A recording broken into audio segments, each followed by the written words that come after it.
পরিত্যক্ত পলিথিন পুড়িয়ে জ্বালানি তেল আবিষ্কার করে চমক সৃষ্টি করেছেন নওগাঁর মান্দা উপজেলার ইদ্রিস ও ইমন নামের দুই ব্যক্তি। তাদের দাবি, বাণিজ্যিকভাবে বড় পরিসরে এর উৎপাদন করা গেলে গ্রাহকরা সাশ্রয়ী মূল্যে জ্বালানি তেল পাবেন, আর এর জন্য দরকার সরকারি পৃষ্ঠপোষকতা। তন্ময় ভৌমিকের পাঠানো তথ্য ও ছবিতে প্রতিবেদন। প্রতিদিনের পরিত্যক্ত পলিথিন বিশেষ একটি প্রক্রিয়ায় পুড়িয়েও তৈরি হচ্ছে জ্বালানি তেল। আবিষ্কারক মান্দা উপজেলার হোসেনপুর গ্রামের কৃষক ইদ্রিস আলী। প্রাতিষ্ঠানিক তেমন শিক্ষা নেই, তারপরেও 2 মাস আগে ইউটিউব চ্যানেলে এই আবিষ্কার দেখে উৎসাহিত হন তিনি।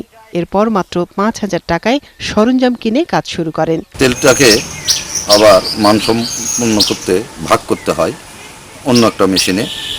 সেটাকে ভাগ করার পরে আমি তেলটাকে বাজারজাত করি। আরেক উদ্ভাবক জোতবাজার এলাকার ইবনে শাহরিয়া ইমনও রুয়েটের এক বড় ভাইয়ের কাছ থেকে এই আবিষ্কারের কথা শুনে পরীক্ষা নিরীক্ষা শুরু করেন। আমার যে পলিথিন থেকে তেল তৈরি হচ্ছে আমার প্রজেক্টে, এটাতে আপনার 1 কেজি পলিথিন থেকে প্রায় 450 গ্রামের মতো পেট্রোল বের হচ্ছে এবং আমার রিফাইনিং মেশিনের মাধ্যমে, এবং ডিজেল বের হচ্ছে প্রায় 300 গ্রামের মতো, বাদ বাকিটুকু গ্যাস। ইদ্রিস ও ইমনের এই সাফল্যে খুশি এলাকার বিশিষ্টজনেরা। দাবি জানিয়েছেন সরকারি পৃষ্ঠপোষকতার। পলিথিন থেকে যদি আমরা ক্র্যাকিং প্রক্রিয়ায় পলিথিনের বড় একটা যৌগ পলিমার, এটাকে ভেঙে ভেঙে ছোট ছোট টুকরো করলে যে টুকরো হবে সেই অনুযায়ী আমরা ব্যবহার করতে পারবো। পেট্রোল তারা উৎপাদন করেছে এবং সেটা তারা দেখিয়েছে যেটা বাণিজ্যিকভাবে উৎপাদন করা এবং ব্যবহার করা সম্ভব। এরই মধ্যে নমুনা সংগ্রহ করে ঊর্ধ্বতন কর্তৃপক্ষের কাছে পাঠানোর আশ্বাস দিয়েছেন প্রশাসনের উচ্চ পর্যায়ের কর্মকর্তারা। এর কার্যকারিতা এবং এটি কতটুকু পরিবেশসম্মত, এটি যথাযথ কর্তৃপক্ষ কর্তৃক নির্ণয়ের মাধ্যমে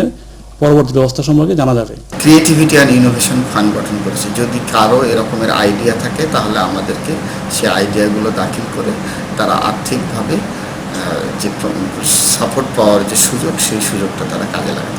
বর্তমানে দেশে পরিত্যক্ত হাজার হাজার মেট্রিক টন পলিথিনে যেভাবে পরিবেশ দূষিত হচ্ছে, এ অবস্থায় এমন একটি উদ্ভাবনকে ইতিবাচক বলছেন সংশ্লিষ্টরা। মনিরা কাজুরি, ৭১। চলছে সংবাদ সংযোগ। সরাসরি সংবাদ অনুষ্ঠান দেখতে থাকুন ৭১-এর ফেসবুক পেজে এবং সাবস্ক্রাইব করুন ৭১-এর ইউটিউব চ্যানেল। সংবাদে থাকুন ৭১-এ।